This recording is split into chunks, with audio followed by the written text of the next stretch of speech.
네, 12주차 세 번째 시간 두 모집단에 대한 비교를 이어나가도록 하겠습니다.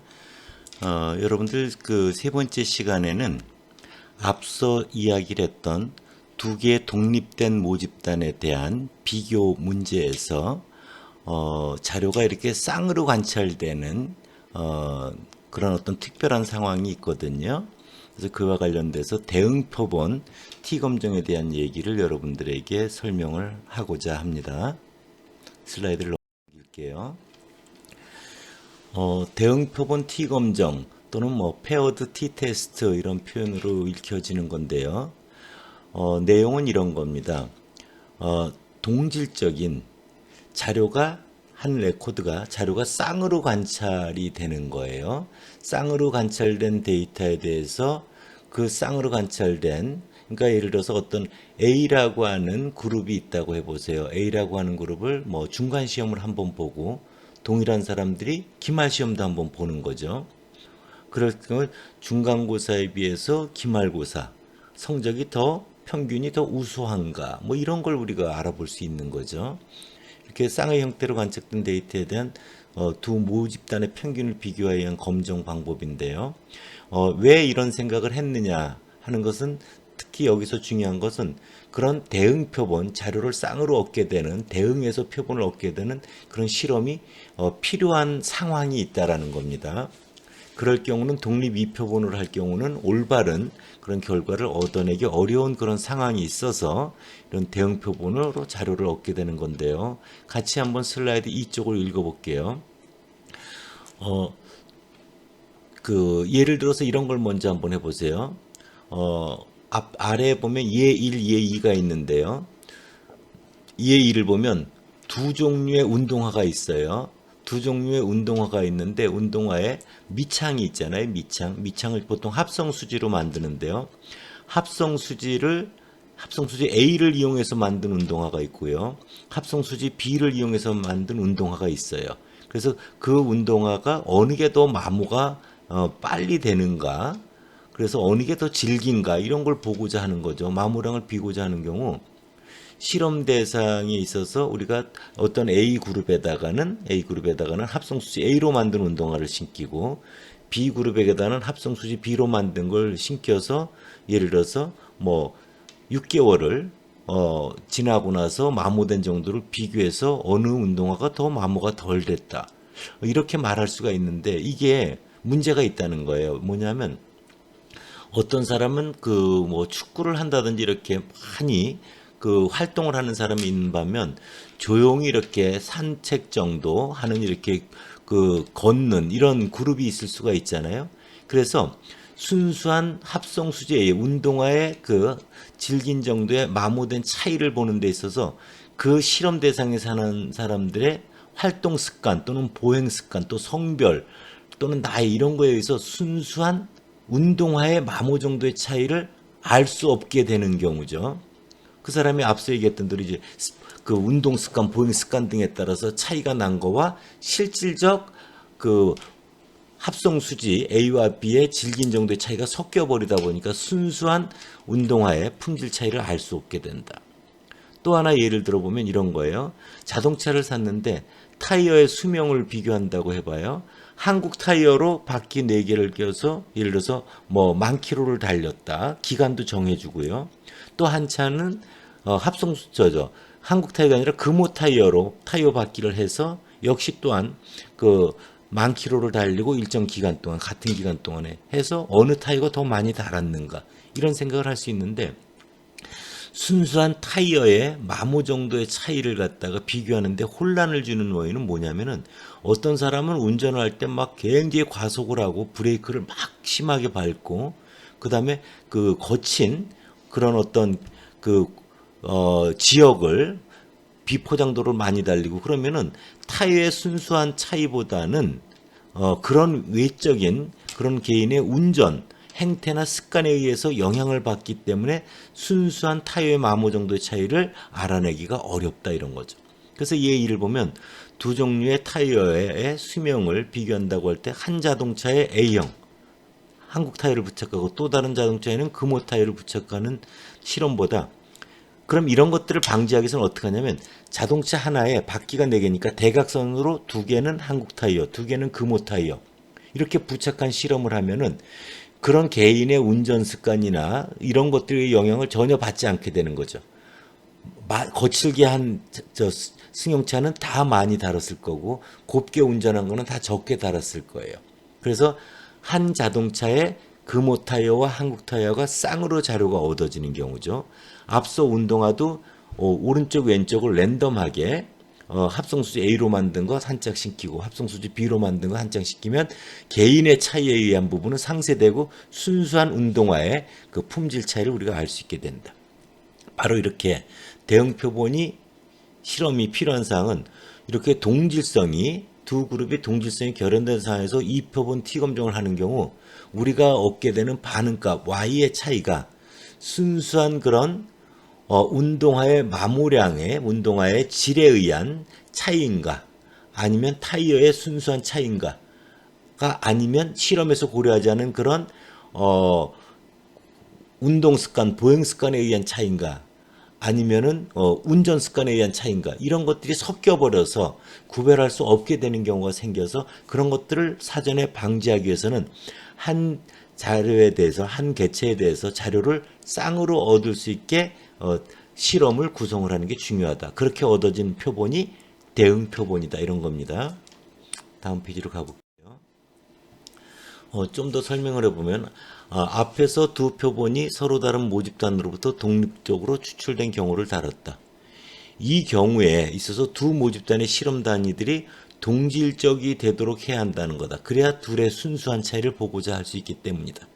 그런데 두 종류의 약품을 비교하는 경우 실험 단위들이 동질하지 않으면 반응값의 차이가 순수한 그런 치료 효과, 약의 효과에 의한 차이인지 아니면 그 사람의 증상이나 나이나 성에 의해서 나타난 차이인지를 구별할 수 없게 된다. 이렇게 순수한 그 약의 효과, 즉 처리 효과의 차이 외에 조절할 수 없는 그런 혼란함을 주는 요인을 교락 요인 또는 컴파운딩 팩터라고 하는데요. 이런 것에 의해서 그런 순수한 처리 효과의 차이를 알기 어렵게 되는 거다. 앞서 했던 예를 들어 운동화의 마모량을 비교하는 경우 그 실험 대상이 되는 개체들의 나이나 성, 운동 습관, 보행 습관 등에 의해서 순수한 운동화의 품질 차이를 알 수 없게 하는 경우다. 그러나 성, 나이, 습관 증상 등이 모두 동일한 개체만 실험을 한다는 것은 되게 어렵고 이런 문제를 해결하는 것 중에 하나가 바로 한 사람으로부터 자료를 쌍으로 얻게 되는 짝지은 표본을 구성해서 실험을 수행하는 거다. 그래서 실험 단위를 이렇게 동질적인 쌍으로 묶은 다음 각 쌍에 대해서 랜덤하게 오른쪽에 합성수지 A로 심길 것인가 왼쪽에 합성수지 A로 만든 운동화를 심길 것인가 이런 걸 랜덤하게 적용해서 반응값의 차이를 얻어서 그 두 개의 모평균의 차이를 비교하는 것 이런 것들이 자료를 대응해서 얻은 표본에 대한 T검정의 적용의 문제다라고 보시면 됩니다. 다음 페이지로 가볼게요. 그래서 두 개의 표본에 의한 비교는 두 표본 자체가 동질성이 결여될 가능성이 크기 때문에 실험에서 처리되는 것 이외에 실험으로 통대제되는 여러 가지 이유가 나타나지 않을 수가 있습니다. 그래서 이질적인 실험 대상에 대한 관찰은 동질적인 대상에 대한 비교할 때보다 베리에이션이 이제 변동이 커지는 겁니다. 그래서 우리는 두 개의 독립된 표본에 의한 두 가지 방법을 비교한 실험과는 달리 하나의 개체에 대해서 표본에 대해서 두 가지 방법을 다 적용할 수 있는 대응해서 짝으로 대응해서 자료를 얻을 수 있는 이러한 실험이 훨씬 유리하다. 그럴 경우 여러분들 보면은 10명을 가지고 실험할 걸 10명만 가지고 대응해서 자료를 얻게 되니까 표본의 크기도 절반으로 줄이게 되는 굉장히 효율적인 실험이 되는 거죠. 이렇게 같은 실험 대상에 두 가지를 실험하는 경우와 같이 동질적인 대상에 대해 두 가지를 관찰하는 실험, 이거를 뭐다? 대응 표본 또는 뭐다? 짝지은 표본에 대한 실험이다. 이런 겁니다. 다음 페이지로 가볼게요. 그래서 여러분들 그 대응 표본에 이런 문제를 해결하는 구조가 나와 있어요. 실험 단위를 동질적인 쌍으로 묶은 다음 각 쌍에 대해서 랜덤하게 두 처리를 적용하고 쌍에서 얻어진 반응값의 차이를 이용해서 두 모평균을 비교하는 건데요. 자료 구조를 보면 번호가 1부터 n까지 있죠. 그 예를 들어서 타이어 A에 의한 걸 처리 1이라고 하고 타이어 B에 의한 걸 처리 2라고 해보세요. 그럴 때 첫 번째 운전자 자동 승용차에 대해서 바퀴 두 개는 한국 타이어 처리 1, 바퀴 두 개는 금호 타이어 처리 이렇게 하는 거죠. 그래서 X1, Y1, X2, Y2에서 Xn, Yn에서 한 레코드에 대해서 자료가 쌍으로 얻어집니다. 그래서 그 짝내 차이를 구해보면 차이는 그 디퍼런스에서 X에서 Y를 빼보면 D1, D2, Dn이 나오는 거죠. 이 차이의 평균이 얼마? 0이 다르면 짝내 차이가 없는 거죠. 그래서 우리는 짝내 차이를 구해서 이를 통한 검증을 하게 되는 겁니다. 다음 페이지로 가볼게요. 그래서 X1에서 Xn은 N개의 대상을 어떤 실험 이전에 측정한 것이고 Y1에서 Yn은 같은 대상을 어떤 실험 처리 이후 사전 결과, 사후 결과 이렇게 생각할 수도 있죠. 여기서 X1과 Y는 동일한 개체의 한 사람에 대해서 반복해서 얻어진 결과죠. X2도 마찬가지입니다. 그래서 그 짝내 차이 D1은 첫 번째 대상의 어떤 사전과 사후의 차이가 되고 D2 역시 그렇게 되는 거죠. 그래서 이렇게 처리 전후의 차이를 DI를 XI-YI라고 하면 이런 게 이제 N개 얻어지는 거죠. 이렇게 짝진 표본으로부터 차이의 표본을 얻으면 바로 그 DI의 검정 문제가 돼요. DI라고 하는 건 뭐예요? 그 차이가 0이면 차이가 없다 이런 거죠. 그렇죠? 그래서 두 측정값의 평균 뮤x 이꼴은 뮤y를 검정하는 순 뮤d 즉 뮤x 마이너스 뮤y 이꼴은 0을 검정하는 거죠. 그렇게 여러분들 보면 됩니다. 결과를 정리를 할게요. 방법론을. 정규 모집단으로부터 N개의 대응 표본 이렇게 자료가 X1, Y1, X2, Y2에서 Xn, Y 짝으로 얻고 그 짝내 차이를 DI, XI, YI라고 하자. 그러면 두 반응값의 평균에 대한 것을 짝내 뮤x 이꼴은 뮤y를 검정하는 건 뮤d 이꼴은 뮤x 마이너스 뮤y가 0인가 아닌가를 검정하는 것 같고요. 이것에 대해서 표본 평균, 표본 평균은 짝내 차이 D반은 짝내 차이 DI를 다 더해서 N으로 나누면 되고요. 분산은 DI에서 평균 D바를 편차를 제곱해서 다 더해서 N-1로 나누면 되죠. 그럴 때 기무가설은 짝내 차이가 없다. 뮤D 이꼴은 0을 검정하는 거고요. 그에 대한 T 검정은 D바 마이너스 뮤D 나누기 D바의 표본 오차 루트 N분의 SD를 하면 되죠. 예. 이러한 T 통계량은 자료가 N개죠. 각 N개가 쌍으로 얻어진 거죠. 그래서 자유도 N-1인 T분포를 이용해서 대응표본 T검정을 하게 되는 겁니다. 실질적으로 이 부분을 세스를 이용해서 어떻게 해결이 되는가 여러분들 한번 살펴볼게요. 얘는 학생 15명에게 컴퓨터 교육을 실시하기 이전에 통계학 시험을 봤어요. 이게 프리테스트 결과입니다. 교육을 실시한 이후에 또 시험을 봤어요. 그것을 포스트 테스트라고 합니다. 프록 T 테스트를 이용해서 이런 대응 표본 T 검정을 할 수 있는데요. 이 예에서와 같이 대응 표본 페어드 샘플은 T 검정을 수행하기 위해서는 페어드 명령문에 우리가 비교하고자 하는 변수를 지정해 주면 됩니다. 그래서 그 프로그램을 간단히 설명해 보면요.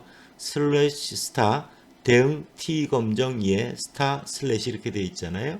그래서 데이터는 세스 데이터셋은 페어드라고 이름을 줬고요. 세미콜론으로 닫아서 데이터문이 끝났습니다. 자료 입력은 인풋문은요. ID 넘버가 있고요. 우리 15명이었죠. 그 다음에 컴퓨터 교육을 실시하기 이전 성적을 프리테스트, 그 컴퓨터 교육을 실시한 이후의 성적을 포스트 테스트 이렇게 이름을 줬습니다. 골뱅이 두 개를 통해서 자료가 옆으로 계속 이어서 입력되게 했고요. 세미콜론으로 닫아서 인풋문이 끝났습니다.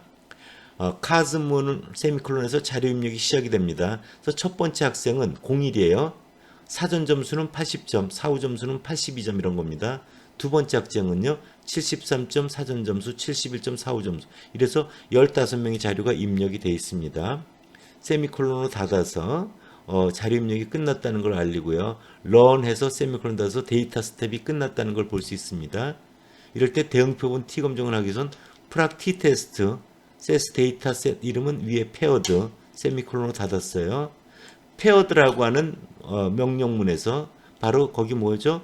프리테스트 곱하기 포스트 테스트. 그러면 그 바로 짝내 차이를 이용해서 T 검정을 하게 됩니다. 세미콜론 그럼 닫아서 런에서 수행을 하게 된 겁니다. 결과를 한번 보도록 할게요. 다음 페이지. 먼저 여러분들 그 결과를 한번 볼게요. 디퍼런스, 프리테스트, 짝대기, 포스트 테스트 이렇게 돼 있죠. n이 얼마라고 돼 있어요? 15입니다. 15명의 자료고요. 그럼 민을 보세요. 민이 마이너스 7.933이라고 돼 있는데 이것이 D바입니다. D바. 즉 여러분들 D바라고 하는 건 첫 번째 학생의 프리 점수, 포스트 점수를 빼면 D1이 나오죠. 두 번째 학생 프리 빼기 포스트 하면 D2 값이 나오죠. 그런 게 D15까지 나오면 그걸 다 더해서 15로 나누면 마이너스 7.933 이렇게 나왔다는 겁니다.